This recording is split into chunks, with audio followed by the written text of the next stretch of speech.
नमस्कार। Astro Rakesh family में आप सभी का स्वागत है। उम्मीद करते हैं सभी लोग ठीक। आज का जो वीडियो का टॉपिक है, यानी हम जो चर्चा करेंगे, केंद्र में सूर्य और शनि का योगफल क्या होगा। केंद्र में अगर सूर्य और शनि का आपस में दृष्टि हो, उसका भी चर्चा हम इसमें शामिल करेंगे। जैसे कि युक्ति हो या दृष्टि हो, दोनों का योगफल सेम होगा केंद्र में। तो पहला यानी पहले घर में, प्रथम हाउस कह लीजिए या पहला घर कह लीजिए, लग्न कह लीजिए, सूर्य और शनि का युक्ति हो या दृष्टि हो, तो इसमें आत्मसम्मान का जो है ना अधिक बल हो जाता है, जिसे कहते हैं सेल्फ ईगो, और डिसिप्लिन जो है इनके अंदर कम होता है। जैसे ये हमेशा कुछ ऐसा सिचुएशन या ऐसी एक्टिविटी करेंगे जिसकी वजह से उनका डिसिप्लिन हमेशा बैड मैनर में रहता है। पिता से और पुत्र के बीच का यानी फादर एंड सन का संबंध देखा जाए तो इसमें हमेशा कुछ ना कुछ विवादित सिचुएशन होगा, जिसे हम मतभेद भी कह सकते हैं, और इसमें पिता और पुत्र का सुख संबंध कम हो जाता है। लेकिन हार्डवर्क आपके लाइफ में बहुत ज़्यादा होगा। कड़ी मेहनत के बाद ही आपके लाइफ में कुछ अच्छा सिचुएशन हो सकता है। कभी भी सूर्य और शनि का संबंध जिस हाउस से बन जाए उसमें आपको अपना हार्डवर्क ज़्यादा देना होगा। इसमें ऑथोरिटी यानी अधिकार का भी बात दिलाता है। हालांकि ऐसे युक्ति में अधिकार जो है बहुत विलंब से मिलता है, यानी देरी से मिलता है। इसमें मंदबुद्धि और विचार जो है ना क्रूरता वाला होता है, और स्वभाव यहाँ पे थोड़ा सा नीचहीन कहा जा सकता है। जिसे दुराचारी का अर्थ का मतलब होता है कि ऐसे व्यक्ति बहुत ज़्यादा उल्टे सीधे विचारों को भी सम्मिलित करते हैं। इनका ईगो या अहंकार कहें, ऐसी सिचुएशन की वजह से उनका चरित्र स्वभाव जो है वो अच्छा नहीं होता है। ये लग्न का है, जिसे हम पहला घर कहें या प्रथम। अब जो है चौथे घर में पारिवारिक सुख में कमी हो जाता है, दरिद्रता का योग रहता है, हमेशा अपमानित सिचुएशन मिलता रहेगा। माता से यानी मदर का अगर संबंध देखा जाए तो हमेशा तनाव स्थिति में रहेगा। एक पारिवारिक जिम्मेदारियों को देखा जाए, यानी ड्यूटी जो कर्तव्य होता है परिवार के प्रति, उसमें भी भावनात्मक स्थिति से कहें या एक परिवार की जिम्मेदारी कहें, बहुत ही कम होता है। ऐसे व्यक्ति अपने परिवार के प्रति अच्छे नहीं हो पाते हैं। वो अपनी ड्यूटी, अपने कर्तव्य से हमेशा पीछे भागने की कोशिश करते हैं।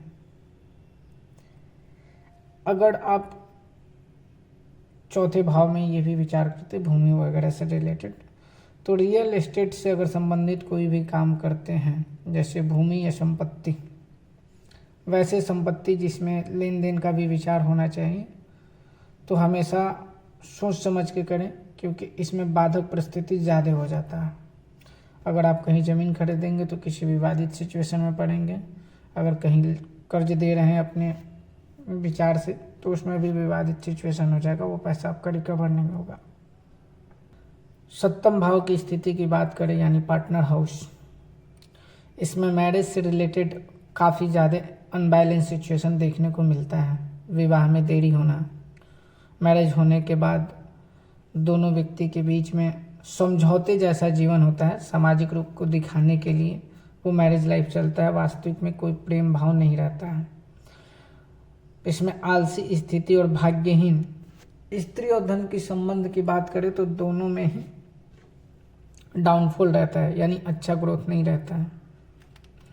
जैसे पत्नी से प्रेम ना होना, अपने जिम्मेदारी के प्रति भी सही से वो कुछ नहीं करेंगे, और हमेशा धन हानि का भी विचार बनता है।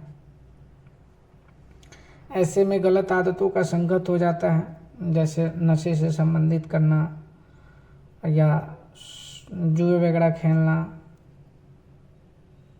तो कुछ ऐसी आदतें होती हैं जिससे इनका वैवाहिक जीवन खराब हो जाता है पूरी तरीके से। यहाँ पे महामूर्ख का भी विचार लिया जाता है, जैसे अपने पत्नी के प्रति हमेशा कुछ ना कुछ गलत थिंकिंग रखना और उन पे हमेशा बेकार लांछन की तरह विचार करते रहना। इसमें अगर पार्टनरशिप करेंगे तो वह अहंकारी सिचुएशन में आके ख़त्म हो जाता है।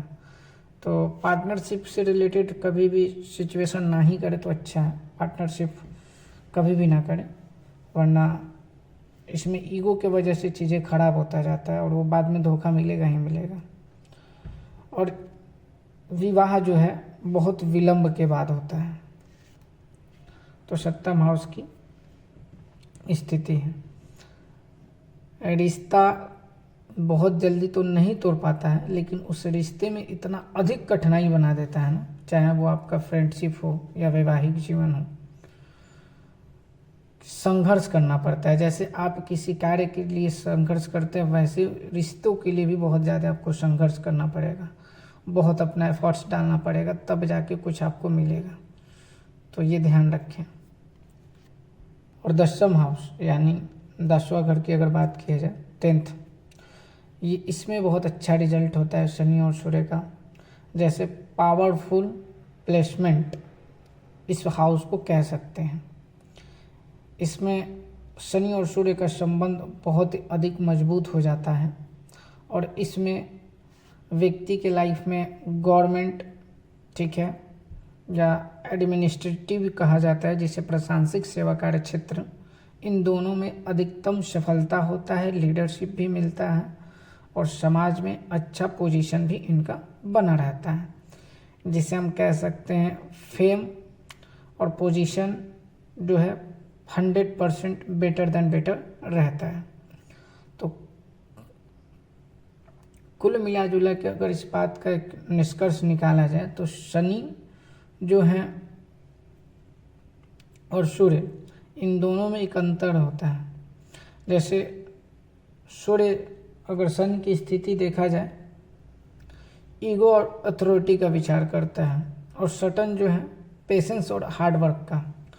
तो दोनों का सिचुएशन जब भी जिस भी हाउस में बन जाए, हालांकि मैं सिर्फ अभी केंद्र का बात कर रहा हूँ, उसमें आपको संघर्ष के बाद ही सफलता मिलेगा और हार्ड थोड़ा बहुत नहीं, लंबे समय तक आपको संघर्ष करने के बाद उस भाव से सुख का विचार कर सकते हैं।